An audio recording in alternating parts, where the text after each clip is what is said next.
I'm Traci Austin, your host of the People Strategy Podcast. This show provides interviews with organizational leaders and ongoing coaching experiences that highlight elevating people in organizations through a people strategy roadmap. Hi, I'm Chad Franzen from Rise 25. Today, I am the host of the People Strategy Podcast, where we dive into the latest trends and best practices in talent management and organizational development. This episode is brought to you by Elevated Talent Consulting, a leading provider of comprehensive talent management solutions. Elevated Talent Consulting was founded on a belief that every individual has a right and choice to be fulfilled in their work. As leaders, we have an obligation to create the space for ourselves and team members to thrive. Creating that space often fails, even with the best of intentions, resulting in employee disengagement and missing business outcomes. As you'll hear from Traci today, she uses her coaching, consulting, and training experience and expertise to serve organizations through the Team Retention Program. Discover how they can transform your workforce at elevatedtalentconsulting.com. Our guest today is Traci Austin, a certified coach and HR professional with over 2 decades of experience, bridging the gap between the C-suite and HR leaders in aligning the business strategy to the business results. She is focused on partnering with leaders at all levels to create fulfilling work. This is done by focusing on 4 levers of engagement: fit to role, leadership, team and cultural alignment to the strategies and core values to meet business outcomes. She is the chief strategy consultant and owner of Elevated Talent Consulting, a certified women-owned business that partners with leaders in the mid-level manager roles and HR professionals to bridge the gap with both their team and the executive team in exceeding performance expectations while being fulfilled in their work. Traci, thanks so much for having me today. How are you? Thank you so much, Chad. It's great to be here. I'm so excited to talk about high-performing teams today. And I would be remiss if I didn't mention some of the previous guests that have been on our show, because we've had some tremendous guests that have talked a lot about teams. Recently, we've been doing these paired episodes with strategic partners, other coaches, consultants, and organizations that they're serving. And we've got a great one on coaching teams. And so I really want to thank Tom Mahoney of Oregon, Illinois School District, Brad Zimmerman and Tom Willis from Phoenix Perform on those 2 paired podcasts that were focused on coaching teams and their specific outcomes. And so those are episodes 168, Team Coaching Outcomes to Transform Organizational Culture, and episode 169, Impact of Team Coaching with Tom Mahoney. And what you'll hear throughout our conversation today is how we set those teams up so that when, things start to come in with performance results, how do we build the trust within those teams so that those folks really have each other's back? So thankful for our previous guests and excited for today's conversation. Okay, awesome. Sounds great. Hey, so today we are going to talk about high-performing teams and kind of what goes into them, how to build them, things like that. So as we get started here, how do you define the word team? Yeah, I think I love acronyms. And so, one acronym for team is Together, Everyone Achieves More. We know that we all have certain strengths, and those strengths are fantastic. Yet, each strength has the opposite of it, which is a weakness. And one of the things that a team really does is allows us to build around each other to play to our strengths. So when we're building teams, I love to look at and say, how do we turn up each other's strengths instead of playing whack-a-mole on our weaknesses, by really understanding those strengths and what strategy is needed for the team to execute to meet those business results. Is it important to keep in mind the strategy that the team will be using when building a team? Yeah, absolutely. So if you think about, there's different strategies, right? We could have a go-to-market strategy, or we could have a strategy that a team is executing that's really about process and getting that process down and 100% so there's not mistakes made. Those are 2 completely different skill sets, right? One's much more innovation, one is detail-oriented, process-orientated. So when we're looking at what a team is executing within a specific period of time, we need to pay close attention to what that strategy is, because it's going to tell us that we have a different needs of the players on the team. Sometimes we need folks that are executors. Sometimes we need change agents. Sometimes we need that detailed person. And if we don't first understand the strategy, it's really difficult to know that we're bringing the right pieces onto the team within the people that make up that team. In my experience, when there are clear expectations and objectives for myself or the other individuals on the team or the team as a whole, the team has really been more effective than that when that hasn't been in place. What are your thoughts on kind of making sure that that happens? Yeah, absolutely. And I think there's a couple levels here, right? It's like, hey, what are the expectations of me as an individual contributor? And how do the items that I'm doing and the tasks that I'm completing impact the rest of the team, right? So often we miss the connective tissue between what I'm doing and what you're doing, right, Chad? And so what's really important around understanding what the team goals are and the individual goals are is now we know how those items impact the rest of the team. And when we understand that and we're talking about it, we're also able to resolve issues and ensure that we don't have these pockets or fiefdoms in place where one person's kind of hoarding that. Because if I know what my goal is, and I often say, what does winning look like, right? So, very specifically, what does winning look like at the end of the 6-month period with a business result? And that could be, a go to market strategy that we are doing outreach very specifically to, a specific population and area, and that we want to ensure that we have at least 15 qualified leads with 3 signed contracts, right? There's a very specific outcome. So all of the things that need to happen for that outcome to happen is tremendous. And it's not just one person necessarily that is going to make that happen. So if that's the team outcome, each individual on the team is going to have a goal that aligns to that.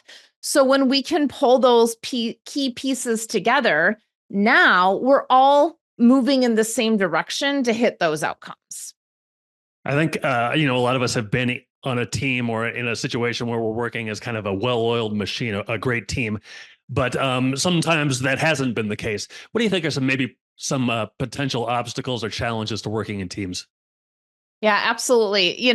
And within those challenges, one of the key ones is trust. And I mentioned 2 podcasts earlier in our conversation today, and Tom and Brad do a really nice job of really naming how do we ensure that we have the trust of our team. I often say, do your teammates know that you have their back? And that having a back of a teammate also means that you're going to ask the questions and get really curious, maybe about why something's happening, or, is there another way to do it? Because that is that intention that we're all there in order to really hit and reach, a specific outcome while also playing to what our strengths are. There is another, it's a very early podcast when we were still the talent optimization podcast with Janine Weiner from Blackhawk Bank, where she talks about bringing her sales team in together. And what was happening is her sales team were competing against each other versus competing against the bank across the street, right? So what was happening is that this team each had individual goals, and those individual goals were in competition of each other because they weren't tied to a team goal. And what happened was the team didn't have trust in each other, so they weren't sharing information and communication with each other. So, what they did in this situation is we use a tool called predictive index and really look to say, hey, there's different ways to sell. Where are our, if I want to say our hunter salespeople that can go out and get the 500 names and talk to every person in the room for 2 minutes, and our farmer sales folks who are going to follow up and get all the details and make sure all those things kind of move all the way through. When we pair those folks together, now what we've done is we now have goals that allow us to work together as a team. So it was built within the structure the compensation structure, but Mhm. also within the structure of how we built our teams.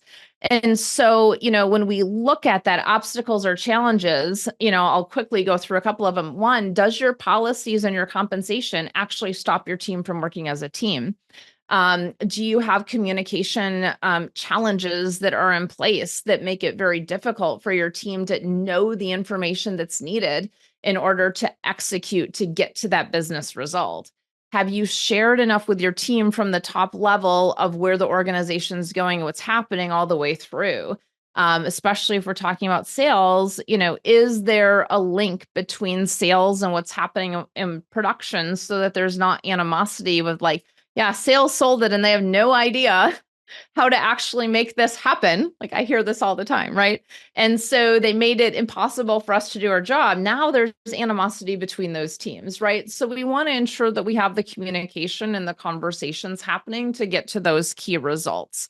So those are some, obstacles and challenges with working with teams. But if we take it all the way down, do we have the trust of each other? Do we have each other's back to move towards that same outcome, which goes back to your previous question? If we don't know what we're working towards, we're going to be driving in opposite directions.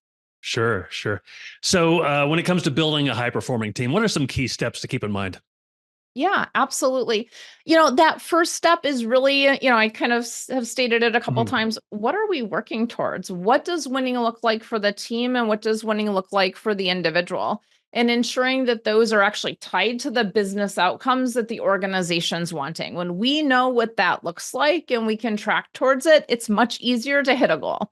And by the way, we're doing, this is a series, Chad, that we're doing that ties into the modules in our team retention program. And next week, we're chatting about how to actually write goals. So I'll just kind of throw that out there to ensure that you're listening for that episode.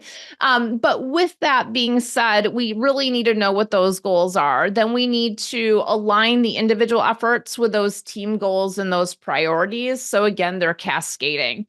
And third is really having those key performance indicators that tell us, are we hitting that success or not? I like to break those down versus wait till the very end of a quarter when we can't course correct. But what are those small milestones that tell us if we're aligned or not aligned with that? But also bringing the team together to have the conversation, the communication. We do a lot of debrief meetings of what was the intended, outcome and what are the facts to date on that? What went well? What didn't go well? Who can I personally thank for those things that have gone well and not? I don't know about you, but when I hear from someone else what worked of something that I don't even realize I did, and guess what? Typically that happens because we don't don't realize the impact we make on the things that we're really good at because it's easy to us. Yet for someone else, it's really difficult. So when we can acknowledge our team members, we're building that trust. On the flip side, hey, what are the challenges that happened within this that didn't go well? And what are some brainstorming around how we can improve it? You notice within that, we're not saying, Chad, you did an awful job introducing this thing today, right? We're saying, Mhm. hey, you know what? This sounded a little bit choppy. And here's the request, and here's why. What can we do to change that for the next time? Now we're in a collaborative conversation that feels safe because we didn't make a person wrong.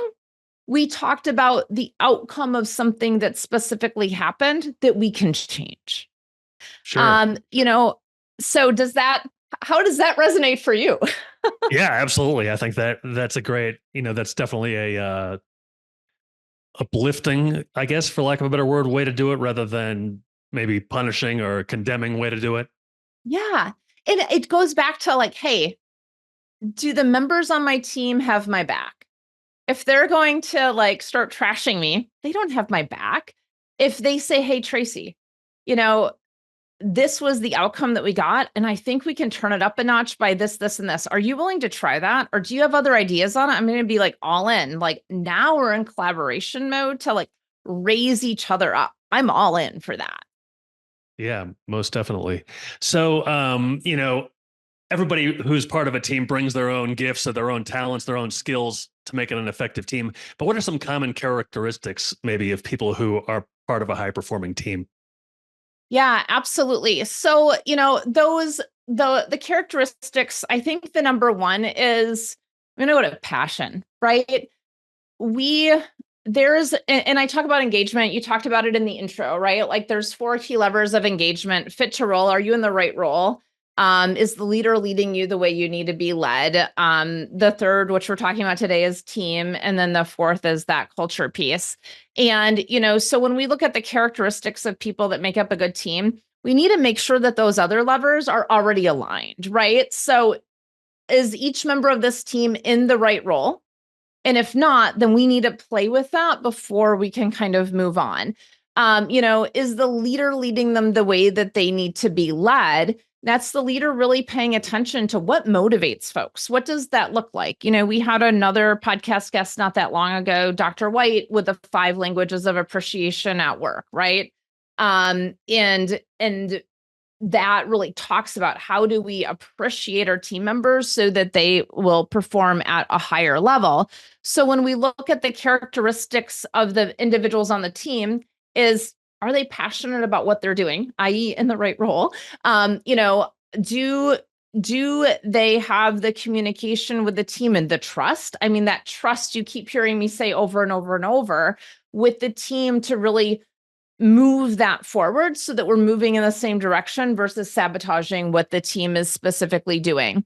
Um, Other pieces of this, of course, just go into kind of like what happens when we're interviewing somebody for a role. Do they have the problem solving skills needed for the job? Are they managing conflict successfully? Do we have enough trust that I can bring a concern forward to the team and work through it? They're accountable. They're going to own their own mistakes versus pushing them under the rug. And notice everything I'm saying here could go into how the leader leads them. It could go into, do we allow this in the culture of our organization? That common characteristics, what I love to ask teams is, what are the characteristics of the members of your team that will make your team successful? Because that answer is going to be much better than any I or anyone else can give you. Because quite honestly, it has to be yours. It's your team to execute your strategy to get to the results for your organization. And so defining what that looks like for your team is a key challenge that I love to ask leaders so that everybody knows what that is, looks like, and what behaviors are acceptable. Now we're creating accountability around it.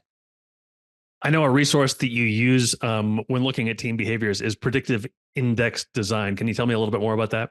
Yeah, absolutely. So predictive index is an assessment tool that looks at what is a person's natural behaviors, what are the natural behaviors that a job needs. Again, fit to role. We want to make sure we're putting a round peg in a round hole, not a round peg in a square hole, right?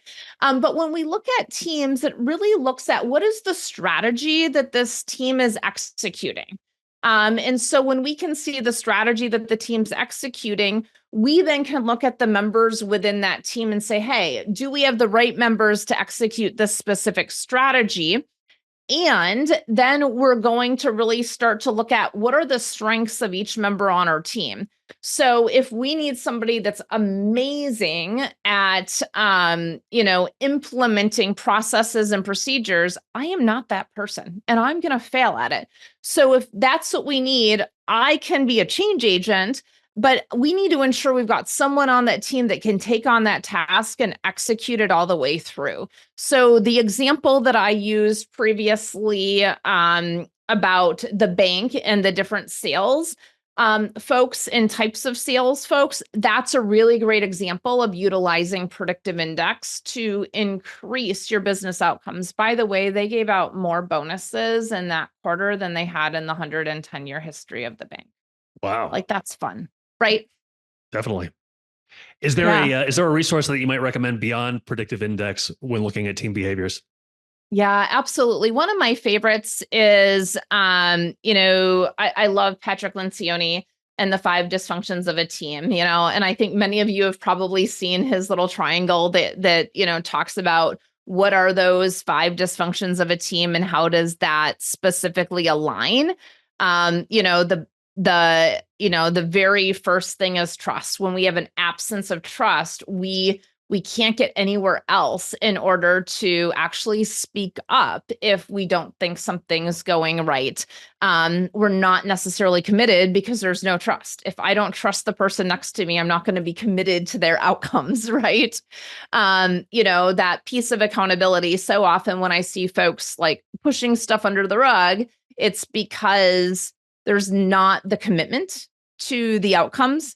There is fear of conflict, that it's going to create more work for them, and there's not that trust there. So, Patrick Lencioni's 5 dysfunctions of a team is a fantastic one.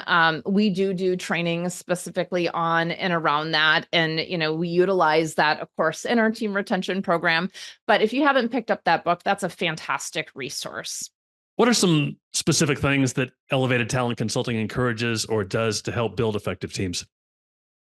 Yeah, so there's a number of them. We love good data and we love good tools. We're hearing so much about artificial intelligence now, and how we can really use data and resources to make much better decisions. So, I would highly recommend that you do use some of those resources. We utilize predictive index in design. It's not the only one out there, but it is one to really help to see, what are those ways that you can support and build strong teams. Another one that we utilize is the 5 languages of appreciation at work. When we can appreciate folks the way they want to be appreciated and understand what individuals need, it's going to allow us to build better teams because we're going to have trust. And when we believe and perceive somebody has our back and our best interests, it definitely elevates that. We have our team retention program where we're working with managers on really effective ways to build those teams. So that's something that if you're interested in it, you can check that out. I think we've talked a lot today about effective ways to build teams. The first one is, what is the team goal and what are the individual goals that align to it, so that we can see the connecting the dots between what each person on the team is doing to get to that end result. Because sometimes work feels isolating and disconnected. And if we can connect the dots to the end result, now we know where we're going. Is pretty much everybody part of a team? Absolutely. And we've got teams, you might have your individual team, your marketing team, right? But then if you're working on a project for a specific client or whatnot, you've got another team there. You've got your executive leadership team. You've got your mid-level managers. You have, all of these different teams happen all of the time. And guess what? Teams happen in our personal life. You look at your household, what's under your one roof, that's a team right there. And that end result might be to live a really fulfilling life, right? You've got your sports teams. If you're involved in any clubs, those are different teams that go within that. So we are involved in teams all day long. If you think about, what organizations or, collaborations am I a part of to get to a specific outcome? And if there's, more than 2 people, if there's 3, that's a team. And how are we working towards that to get to that very specific outcome? Is there something within the culture of an organization or a department or something that maybe breeds positive behavior or negative behavior?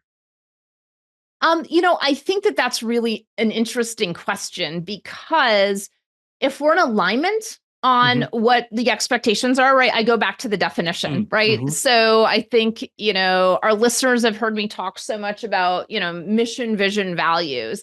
Are your personal values aligned to that of the organization? Are we in alignment on those things and truly believe in it? If we are, that's something that's going to be almost that common language that we can start to build upon. And so, as we build our teams together, understanding, hey, defining what the expectations are And it's also the pure accountability versus the top-down accountability. If I truly have your back and you're a teammate of mine, Chad, and you are in our little podcast venture here, and I shouldn't say little because it's much bigger than that. But you and I are great team members. We spend some time doing our prep together, reviewing what's there, giving each other feedback on what went well and what didn't go well. I'm not afraid to share feedback with you. And I don't think you're afraid to share that with me, because at the end of the day, the goal and the outcome is to be of service to every single listener that is listening to our conversations.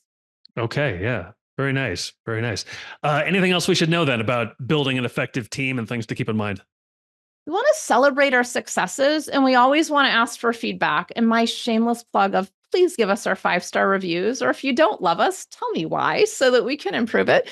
So that feedback for your team is incredibly important for them to know what they're doing well and not so well. And I'm going to ask all of our listeners for that feedback in the form of 5-star reviews on your favorite podcast platform. Okay. Sounds good. Hey, Traci, great to talk to you again. Thanks so much for having me today. Yeah, thank you. Have a great one.